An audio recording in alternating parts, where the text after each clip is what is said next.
remercions Malal Talla pour son invitation dans le cadre de cet événement très important. Et la démocratie est en très mauvais état au Sénégal. C'est une démocratie qui est malade, une démocratie qui souffre de plusieurs maux, puisqu'elle est confrontée actuellement à, en tout cas, des stratégies de conservation du pouvoir qui sont antidémocratiques, qui sont également illégitimes. Parce que nous avons noté qu'après le débat sur la troisième candidature du président Macky Sall, donc il y a renoncé, donc sous la pression populaire, on tente de nous imposer un dauphin, un successeur, par tous les moyens, en écartant tous les candidats sérieux de l'opposition, dont le président Ousmane Sonko et le parti PASTEF. Donc le président Ousmane Sonko et la plupart des responsables de PASTEF sont actuellement emprisonnés de manière arbitraire. Le parti a été dissous et sa candidature est en train d'être torpillée par une administration et en tout cas certains magistrats qui refusent d'appliquer la loi. Donc récemment, on a vu une décision de justice, notamment l'ordonnance du président du tribunal d'instance de Ziguinchor, qui annule la radiation des listes électorales du président Ousmane Sonko et demande sa réintégration. Mais l'administration électorale, notamment le ministère de l'Intérieur et la DGE, refusent d'exécuter cette décision de justice en violation du code électoral. Donc ce qui est extrêmement grave, nous sommes en train de vivre, en tout cas, c'est vraiment du mataï, comme on dit en Wolof, c'est-à-dire un refus délibéré, en tout cas d'appliquer la loi, un refus délibéré de respecter les principes de la démocratie, en tout cas, et une tentative de passer en force pour leur candidat actuellement qui est en train de dérouler des soi-disant tournées économiques qui sont en réalité des tournées politiciennes.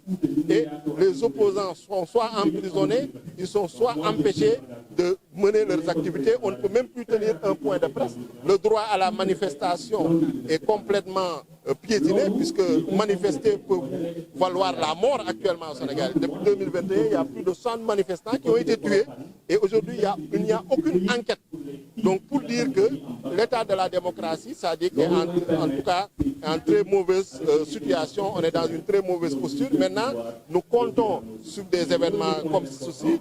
Nous comptons sur la jeunesse, nous comptons également sur la gente féminine pour qu'on puisse relever le défi et qu'on puisse combattre cette situation-là et qu'on puisse offrir une alternative aux Sénégalais en février 2024. Non, relever le défi, c'est faire preuve de résilience, faire preuve de courage, faire preuve de détermination. C'est-à-dire les moyens dont nous disposons. Il ne faut pas renoncer à nos droits. Actuellement, on dit qu'on empêche les gens de manifester, mais il faut continuer à déposer des demandes de manifestation. Il faut continuer à tenir des points de presse. Il faut continuer à tenir des événements comme cela.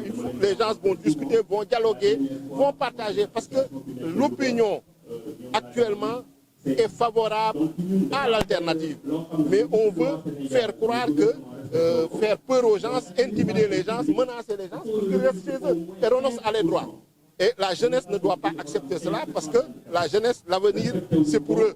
C'est à eux, en tout cas, de tenir ce pays-là, de le mener vers les horizons, en tout cas, meilleurs, au lieu de choisir la voie de du renoncement, au lieu de choisir la voie du découragement, la voie de la lassitude, et simplement dire, moi je vais m'embarquer dans une pirogue pour aller en Espagne. Je ne pense pas que ce soit la solution.